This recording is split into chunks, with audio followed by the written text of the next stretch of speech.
tell you never to open your door during a blizzard. But they don't tell you what to do when the person outside already knows your name. I'm 29. I live in northern Minnesota, about 12 miles from the nearest town. I'm a wildlife photographer, which is a fancy way of saying I spend most of my life alone in a cabin that smells like wet dog and instant coffee. Last January, I learned that isolation doesn't just change how you see the world. It changes how the world sees you. The cabin was supposed to be a retreat. My grandpa built it in the 1970s.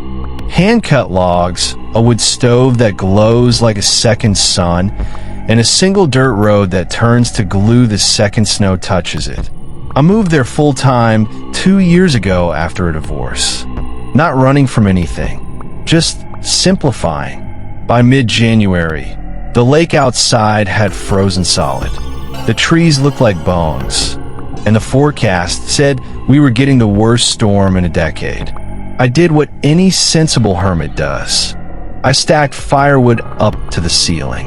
I filled every jug and pot with water.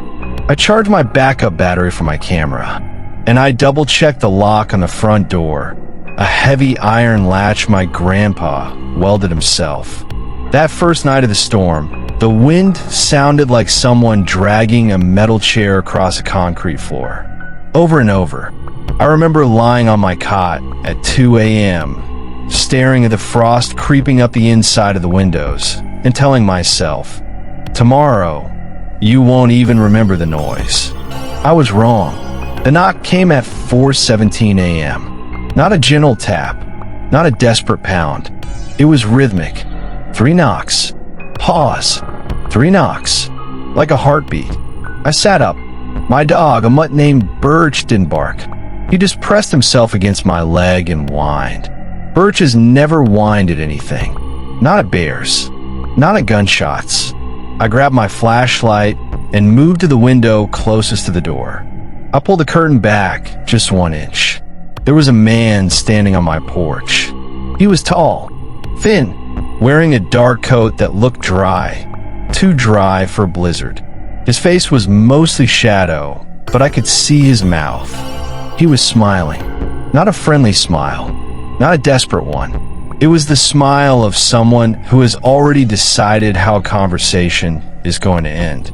He knocked again, 3 times, and then he spoke, calm and clear through the wood. He said, "I know you're in there, Elias." He used my real name. I didn't put my name anywhere on the property. No mailbox. No plaque. I don't have social media under that name. The nearest neighbor is 3 miles away. I didn't respond. He went on. Said his truck had gone into a ditch about a mile back. Said he'd been walking. Said the cold was getting bad. He just needed to sit by my stove for 10 minutes. I looked at his boots. They were clean. No snow. No ice. Not even a scuff. I stepped back from the window. My heart started doing something I didn't like. A kind of uneven stutter. I grabbed my satellite phone. No signal. Of course. Then he spoke again, his voice hardening just slightly. He said he could see my shadow. And then he said, "Don't make me ask again." I didn't open the door. Instead, I moved to the back of the cabin, the kitchen area, and checked the rear window. The snow was piled so high it covered the bottom third of the glass. But just above the drift, I saw something that made my stomach turn inside out. There were 2 sets of footprints leading around the cabin. One set was mine from earlier that day. The other set was pressed into mine, like someone had walked directly in my footprints, matching my stride. That's not possible, not unless they've been watching me for hours. I heard the front latch rattle, not a violent shake, just a slow, methodical testing, metal against metal. Then the man spoke again, but this time his voice was different, lower, almost kind. He said, "You're afraid. That's fine. Most people are. But here's the thing, Elias. I'm not here for you. I'm here for the dog." I froze. Birch started growling, a deep, throaty sound I'd never heard from him. I tried not to engage. I really did. But my mouth opened anyway, and all I could say was, "What?" And he chuckled. Then he told me that Birch wasn't mine, that he never was. He said Birch had come from the woods behind my place. Hadn't he? Found as a pup, half frozen, no collar. I thought I had rescued him. Everything he said was true. Birch had shown up 2 autumns ago. No tags, no chip, just a skinny little thing with eyes that looked too old for his body. Then the man said Birch belonged to someone else, and they wanted him back. He told me I was going to open the door. I was going to hand him the dog, and then he was going to leave. No one would get hurt. I looked at Birch. He was trembling, but he looking at the front door. He was staring at the back door. And then I heard it. A soft scrape, like someone dragging a fingertip across the wood. They were at both doors. I've never been a brave person. I'm the kind of guy who checks under his bed at 30 years old. But something happened in that moment. Something I still don't fully understand. Instead of panicking, I walked to the wood stove. It was roaring. The cast iron was so hot the air above it shimmered. I opened the little door on the front, the one you use to add logs. The flames inside were white at the core. I grabbed the heaviest thing I could find, a cast iron skillet, and I waited. The man at the front door stopped talking. The thing at the back door stopped scraping. For about 10 seconds, there was nothing but the wind and the crackle of the fire. Then the front door latch snapped. He'd broken it. Not with a kick, with pressure. Like he'd simply decided that the metal should bend, and it did. The door swung inward. Cold air flooded the cabin.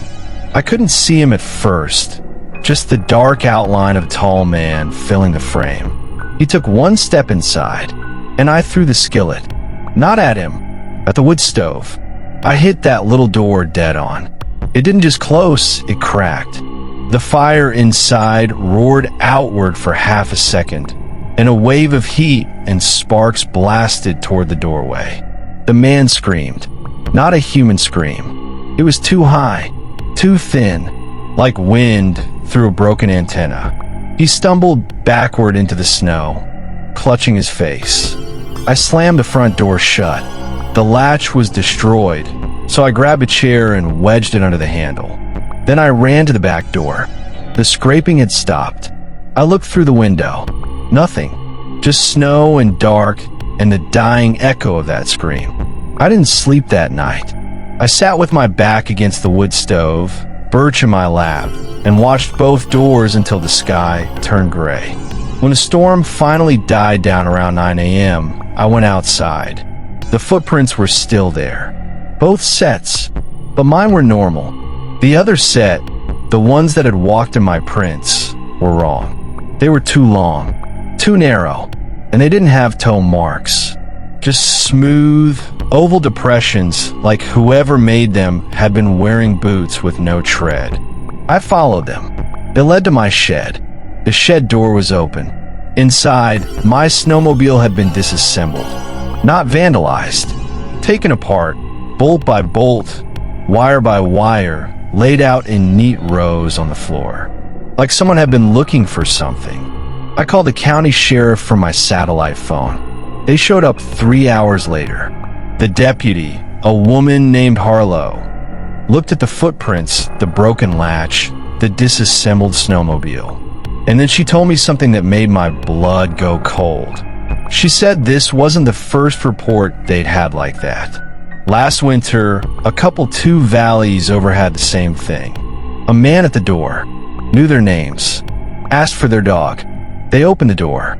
She didn't finish the sentence.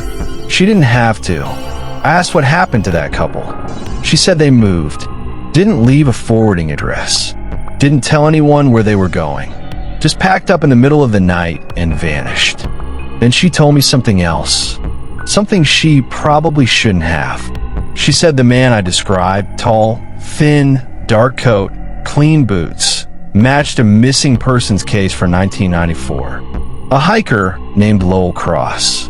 He went into the woods during a storm. Never came out. A search party found his coat folded neatly on a rock. No footprints leading away. I stayed in the cabin for 2 more weeks. Not because I was brave, because I couldn't afford to leave. But on the 14th night, Birch started whining again. I looked out the window. The snow had started falling. And standing at the edge of the tree line, about 50 yards from my porch, was a tall, thin figure. No coat this time, just dark clothes. And his head was tilted slightly, like he was listening to something I couldn't hear. He didn't move toward me. He just stood there. And then he raised one hand and waved. Not a frantic wave, not a threatening one. It was slow, deliberate. The kind of wave you give someone when you know you'll see them again very soon. I grabbed my camera. I don't know why. Instinct, maybe. I raised it to my eye, focused through the window, and the viewfinder showed nothing. Just trees, snow, empty space. But when I lowered the camera, he was still there. That was 6 months ago. I don't live in the cabin anymore. I moved to a studio apartment in Duluth with 2 deadbolts and a neighbor on every side. Birch sleeps on my bed every night. But last week, I got a postcard. No return address. No stamp. It had been hand-delivered. On the front was a photo of my old cabin in summer. On the back, one sentence, written in small, neat handwriting. You kept the fire burning so nicely. I'll visit again when the snow comes. It's October now. The leaves are turning. The air is getting cold. And last night, Birch started whining again. If you take one thing from this story, let it be this. During a blizzard, don't open the door for anyone. Not even if they know your name. Not even if they ask nicely. Because some things don't want your food, or your warmth, or your phone. Some things just want to be invited in. Message our email on this channel with your frightening experience, and let's share. Like and follow for more horror stories.